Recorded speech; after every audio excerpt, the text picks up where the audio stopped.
as the economist, I'm going to step back and kind of take a look at the macro picture, if you will. There's no question that we have a significant change underway in energy infrastructure. As John spoke about, um, at the moment, actually, electric vehicles are more cost competitive than gasoline-fired vehicles, even after the price of gasoline falling below $2 a gallon. Uh, the challenge is I can't quite get an electric vehicle to go up to Dallas from Houston. And so that's been the roadblock, if you will, for consumers. But with Ford and General Motors all following Tesla, I think there's no question the consumer is going to drive this transition. Um, what I see in terms of the overall picture is there's a fundamental tension of competing constituencies, and Christy has spoken about this. She's in Washington. She sees this day in, day out. The list of regulatory reviews that she put up is really kind of a very small Cliff Notes approach. It's corporations versus government, environmentalists versus corporations, government versus environmentalists, investors with consumers, ratepayers, taxpayers, voters, corporations, venture capitalists. They can't make any rates of return because technology changes in the new and renewable energy space about 20% a year. And so before, for example, we could start a solar plant and get it to market, somebody's got a newer technology 24 months from now. And what we also see is consumers are voters. And sometimes they don't quite get the picture that, for example, the ratepayer is subsidizing the voter, or the voter has decided to subsidize the ratepayer. So I'm going to step back and kind of take a look at where we are in these different markets. Who grows and who doesn't, and so the first view is we're living in a network economy. What happens with A impacts B. Transport from B to C impacts A. It doesn't matter whether you're dealing with oil from the Middle East and the Texas shale plays, or whether you're dealing with natural gas in the Marcellus and no pipe, as Christy pointed out, to the Northeast, or transmission lines from West Texas to East Texas, where the population are. And so one of the things that we've really kind of encountered is that GDP growth, economic growth, technological growth has outstripped the infrastructure that we've had in place since the 30s, 40s, and 50s. So let's put the oil market in perspective. That's near and dear to our hearts right now. The US consumes about 18 million barrels a day, of which we produce about 12.5 million barrels a day. We export about 3 million barrels a day because our production doesn't line up with what our refineries require. And so day in, day out, we're importing about 8 to 9 million barrels a day in a 100 million barrel a day market pre-virus. So the challenge we've got here is we're very dependent upon world oil markets and what occurs in them. And this myth of energy independence needs to be bashed once and for all. I don't know if we're ever going to get there. But as long as we're importing, we're exposed to any kind of actions in the world oil markets that could either drive the price down, as we're seeing correct right now, or drive the price up in the event of some massive supply outage. And why this matters is, and to be the economist here, a minus 0.047 price elasticity of demand means that for a 1% excess of quantity on the market, the price goes down 25%. So that's 1 million barrels a day in a 100 million barrel a day world market. Over this past winter, we had a warm January, which generated 800,000 barrels a day less consumption. Now we have the impact of the virus with just the airlines reducing their traffic. That's almost 1 million barrels a day of less consumption. And so it doesn't take long for a market that is used to consuming almost on a just-in-time basis 100 million barrels a day. It's not going to take too much longer for this to really just kind of push all the way back to the wellhead. And hence, we've got prices for WTI in the 20s. Um, let me go ahead. And the U.S. natural gas market in perspective, let's look here. The advent of fracking that really came in at the beginning of the century. We've got 31 TCF consumption in 2019 versus 23 TCF in 2008. The price is down more than $6 an MCF. This gain to consumers across the board is $195 billion annually and almost $1 trillion if we look ahead at what's happened over the last 10 years.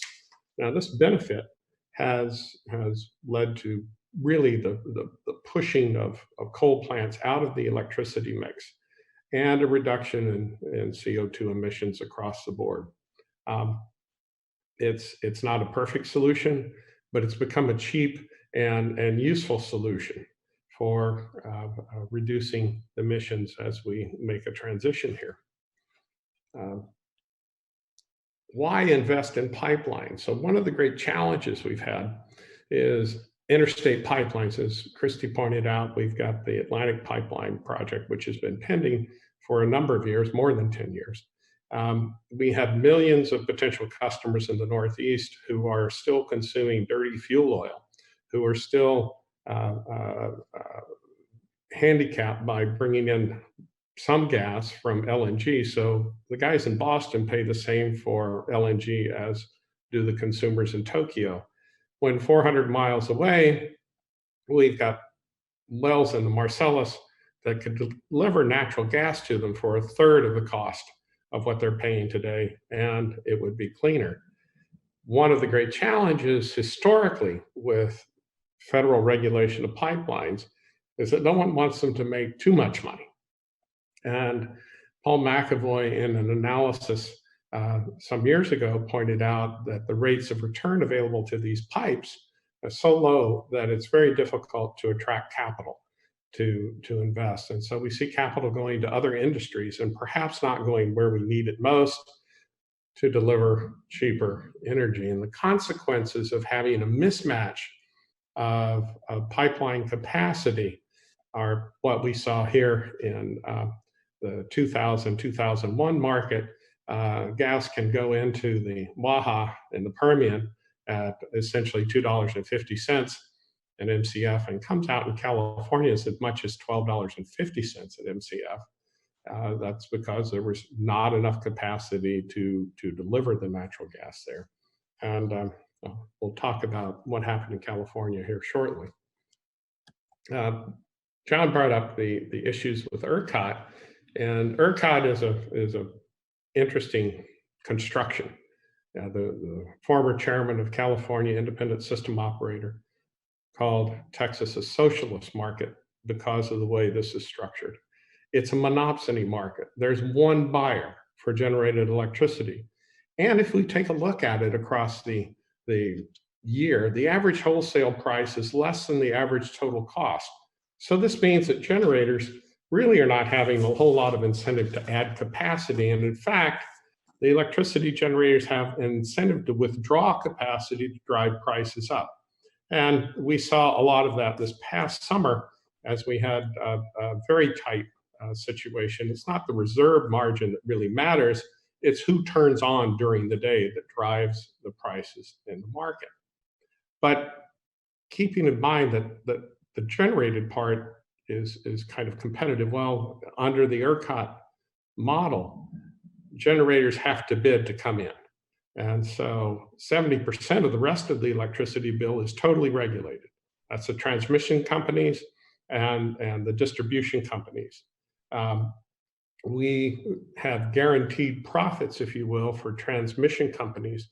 Wherever they put a line, they have to apply to the Public Utility Commission. They're granted a wire. Otherwise, we never would have had the wires from West Texas bringing the wind energy to the population centers. In that regard, the wind companies have benefited from essentially a feed-in tariff. Not, it's just the taxpayer asking the ratepayer to pick up the difference, and that's what's happened here. the wholesale price for wind, of course, is really kind of low.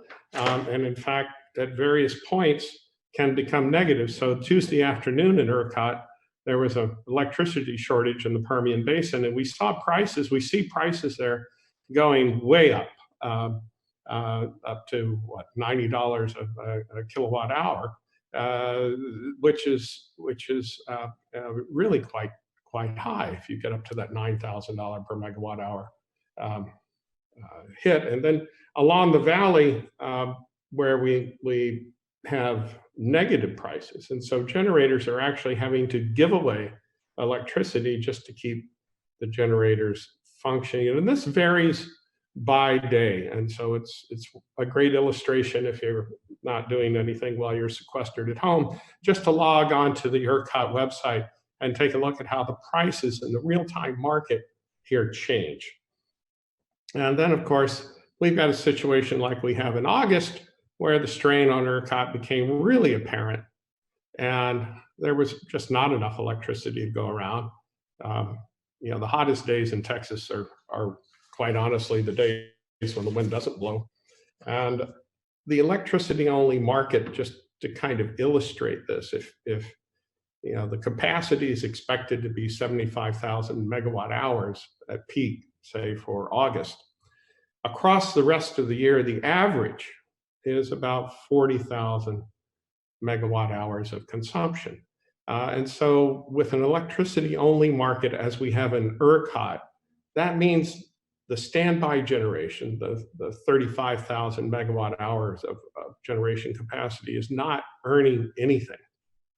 You could liken this to when the Astros are on the field. Only those 10 players, remember we have the designated hitter, only those 10 players on the field at that day are making anything on an electricity-only market basis. The other folks on the bench aren't getting paid, and in this particular circumstance, that's what happened, and that's the way the ERCOT market is set up, as a monopsony. Some markets, such as PJM, Pennsylvania, New Jersey, Maryland, that Christie's very familiar with, have a capacity market, in which case folks are paid to kind of stay on the sidelines. ERCOT's made some moves in that direction, but really not quite enough. And it's very difficult to plan ahead with the addition of new capacity. There have been regulatory compact failures, and so it's interesting to see Northeast Utilities in 95, 96, 25 felonies. They were so focused on improving their profit line, their margins, that they cut back on operations and maintenance expenditures for Millstone 1, Millstone 2, and Millstone 3, 3 nuclear power plants in Niantic, Connecticut. And at the time they shut these plants down, any given day, Boston or New York City would have been in great danger. They found that Millstone 1 was too dangerous to rehabilitate and rebuild. But that's 25 felonies. Then we look at PG&E's bankruptcy in 2001. Due to the way California began its deregulatory proceedings, PG&E got capped at selling electricity for 9 cents a kilowatt hour when it cost them up to 22 cents a kilowatt hour. This led to the removal of Governor Gray Davis and bankruptcy of PG&E. Further, we see the breakdown of the regulatory compact with PG&E's San Bruno pipeline explosion in 2010, and then the Camp Fire in 2018. For regulated utilities to try and improve on their bottom lines, typically they cut costs, they cut maintenance expenditures. The regulatory authorities really don't want to increase rates. They find that that's a detriment to re-election, if you will. And so it's very interesting to watch the voter control what's going on with the ratepayer. And recently in Texas, CenterPoint lost a rate case primarily because of poor reliability. And as it turned out, the CEO lost his job. It is an issue of corporate governance. It's an issue of who's going to take the lead, who's getting compensated for this. And it makes a big difference in the electricity market as we move more and more to utilizing electricity, especially for automobiles and transportation. Some of the estimates are for a full grid upgrade, we're looking at $2 trillion to update everything from a 1950s architecture. We have to have the accommodations for the electric vehicles, renewable energy. That actually failed during the Camp Fire, because even though consumers in California had solar panels on their homes, they actually were wired into the grid before the homeowner could use the electricity. So as PG&E would take down the grid, the solar panels became inactive for the homeowners. Distributed power, as John pointed out, more and more consumers are looking to have their own power or microgrids. This is a very expensive option versus, say, paying 3 cents a kilowatt hour. Anyone adding a backup generator to their backyard understands this. Anyone paying to have solar panels installed on their homes understands this.